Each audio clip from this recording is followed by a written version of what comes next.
여러분은 금융기관 하면 무엇이 떠오르시나요? 제일 먼저 금융기관 하면 은행이 떠오를 것 같은데요.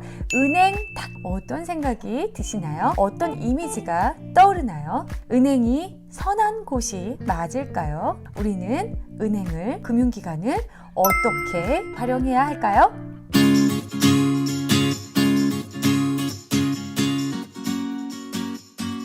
안녕하세요. 소사장 소피아입니다. 여러분, 제가 은행원 출신이었다는 거 아시죠? 예, 은행에서 4년 동안 근무를 했었는데요. 은행에서 다양한 경험을 했던 것 같아요. 다양한 고객들을 만나고 또 서민부터 굉장히 부자인 고객님들까지 많은 경험도 했었고 또 영업 활동도 하고 또 업무적으로 은행이 이런 업무가 있고 이렇게 돌아가는구나 이런 것도 배웠던 되게 값진 시간이었던 것 같은데요. 오늘 드리고 싶은 말씀은 은행은 돈이 없는 사람의 우산을 뺏는다라는 약간은 자극적이지만 굉장히 현실적인 이야기를 해보려고 합니다. 여러분은 우선 금융기관 딱 이렇게 하면 어디가 떠오르세요? 뭐 증권사도 있을 수 있고 뭐 보험사부터 다양한 금융기관이 있겠죠. 그래도 우리에게 가장 친숙한 금융기관이라고 하면 은행이겠죠? 그죠? 은행을 거래 안 해본 사람은 아마 없을 겁니다. 다른 금융기관은 이용해 본 적이 없어도 은행은 굉장히 어릴 때부터 우리가 이용을 하죠. 그렇기 때문에 어떤 생각을 갖고 계시냐면 은행은 내가 되게 잘한다고 생각을 하세요. 그리고 은행은 별로 뭐 특별할 것이 없다 이런 생각을 많이 하시거든요. 저도 그랬고 은행 동기들을 봐도 다 약간 비슷비슷한 그런 이미지, 은행에 대한 이미지를 갖고 은행을 들어옵니다. 은행 생활을 오래 하다 보면 이렇게 대출을 받으러 오시는 분들이 많이 있거든요. 그리고 뭐 신용카드를 개설하려는 분들도 오시고. 근데 이렇게 오실 때 여러 가지를 살펴보게 되는데 그 서류를 살펴보다 보면 이분의 지금 재무 상황이 굉장히 어렵고 힘들다.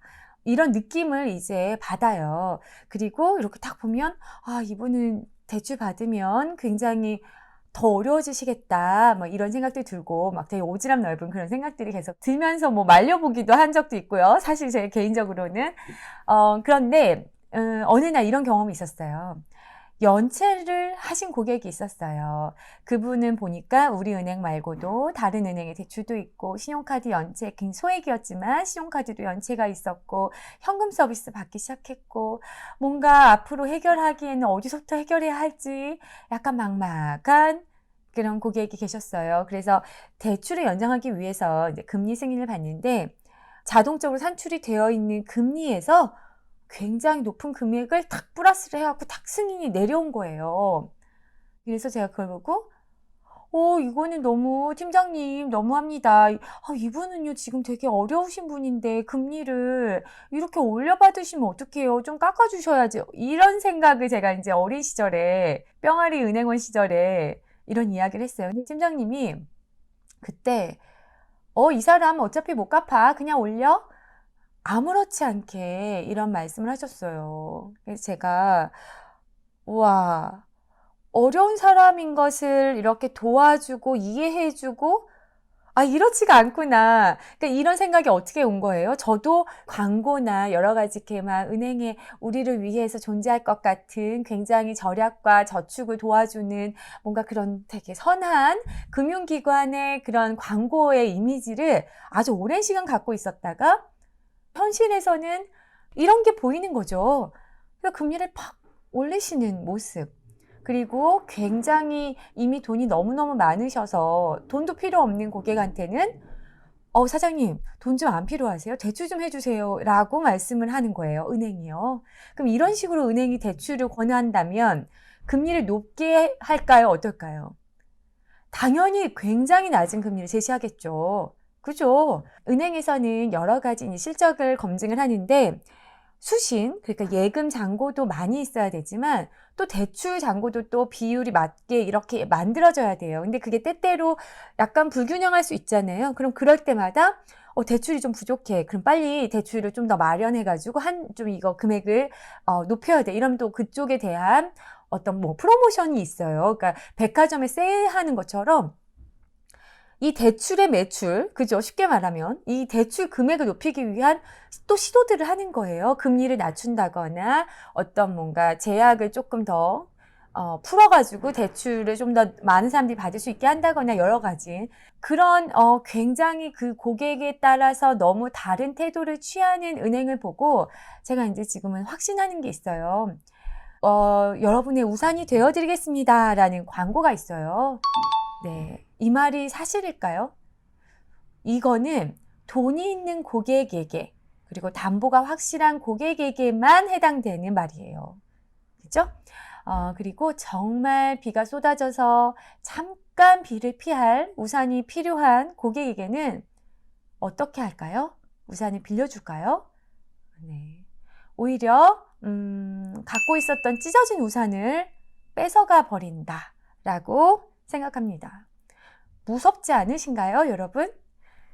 겨우겨우 찢어진 우산을 쓰고 비를 겨우겨우 정말 언제 온몸이 젖을지 몰라서 쓰고 있는데 이 우산마저 굉장히 뭐 피도 눈물도 없이 팍 뺏어가는 네. 제가 겪었었던 고등학교 때 이제 신축을 올리고 집이 결국에는 빚이 이제 막 불어가지고 경매로 넘어가는 그런 경험을 했을 때 그때의 그 심정이 딱 요랬었던 것 같아요. 그리고 이게 비단 우리 가족만의 일이 아니라는 것을 은행에 들어가서 제가 알게 되었습니다. 자, 이렇게 우산을 뺏기면 될까요? 제가 재테크를 공부하시라, 빚을 공부하셔라 하는 이유는 우선 기본은요, 나 자신을 지키기 위한 힘을 키우기 위해서입니다. 내 힘을 누가 나를 지켜주지 않아요. 이 세상에서는요.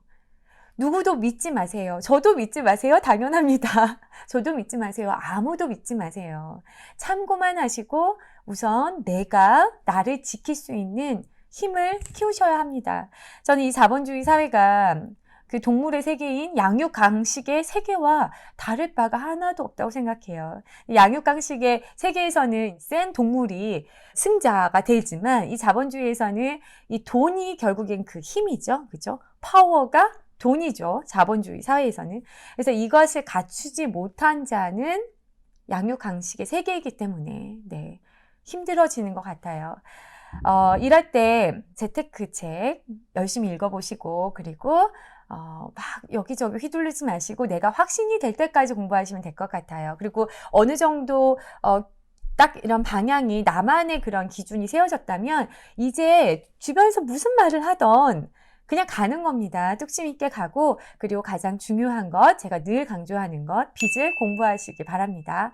저희 부모님이 빚을 몰랐기 때문에 힘들게 평생 모아온 그 커다란 우리에게는 너무 소중했던 그 건물이 날아가 버렸죠. 그 덕에 제가 굉장히 공부를 하게 되었고 지금은 제 힘이 이렇게 자생력이 키워진 것 같아서 진짜 진심으로 너무 감사한 제 개인적인 경험이지만 네, 세상이 어떻게 될지 모릅니다. 상황이 어떻게 될지 모릅니다. 어느 순간 갑자기 내 우산을 뺏어갈지도 모릅니다. 그렇기 때문에 내 힘을 키우시는 것 그리고 금융기관에 어떤 내 우산을 뺏길 만한 명분을 절대 주시면 안 됩니다. 그 명분이 가장 기본이 뭐냐면 연체예요. 연체는 절대 하시면 안 됩니다. 그리고 금리나 여러 가지 내가 지금 얻고 있는 어떤 권리라고 할까요? 혜택이라고 합시다. 그런 것이 있을 때 계속 예민한 고객의 모습을 유지하시길 바라요. 네. 금리를 계속 물어보고요. 은행원을 조금 귀찮게 하시고요. 금리 어떻게 올랐어요? 왜 올랐어요? 뭐. 다 올랐어요. 뭐 전체적으로 금리가 상승됐기 때문에 올랐어요. 뭐 이렇게 말씀하셔도 그래도 이거는 너무하네요. 막 이렇게도 해보시고 그러면 금리를 낮출 방법은 뭔가 있지 않을까요? 방법이 없을까요? 뭐 이런 얘기도 해보시고 또 다른 은행도 한번 비교도 해보셔서 옮겨보기도 하고요. 이런 것도 필요합니다. 밀당도 필요합니다. 네, 나는 굉장히 나의 금리를 예민하게 생각하는 사람이고 나의 돈에 굉장히 집착하는 사람이다. 그러니까 나의 돈을 함부로 빼앗을 생각을 하지 마. 나의 돈은 내가 지킬 거야. 약간 이런 식의 고객이 되셔야 합니다. 은행원 입장에서는 좀 부담스러운 고객일 수 있겠지만 그래도 챙겨드릴 수밖에 없어요. 이런 고객을 먼저 챙겨드릴 수밖에 없어요. 제 생각엔 그래요. 제 경험도 그렇고요. 여러분 가장 친숙한 금융기관부터 먼저 잘 이용해 보시기 바래요. 그리고 명분을 주는 그런 행동들 하지 않으셔서 내가 내 삶이 돈은 곧 지금 이 자본주의 삶을 사는데 저의 삶에 너무 큰 영향을 미치는 그거잖아요. 너무 그렇지 않나요? 내 삶은 누군가에 의해서 결정이 된다는 거는 진짜 너무 최악 아닌가요? 저는 진짜 그렇게 생각해요. 삶의 주인으로 살기 위해서 돈의 주인이 먼저 되셔야 해요. 네, 공부하시고 나의 재테크 방향을 설정하시기 바랍니다. 그리고 계속 재테크 이야기, 빅스텝 안에 들어있는 재테크 이야기를 계속 풀어서 쉽게 전달해 드려 볼게요. 이 영상 좋으셨으면 좋아요, 알람 설정, 구독 꼭 부탁드리고요. 저는 또 다음 영상으로 찾아오겠습니다. 여러분, 안녕!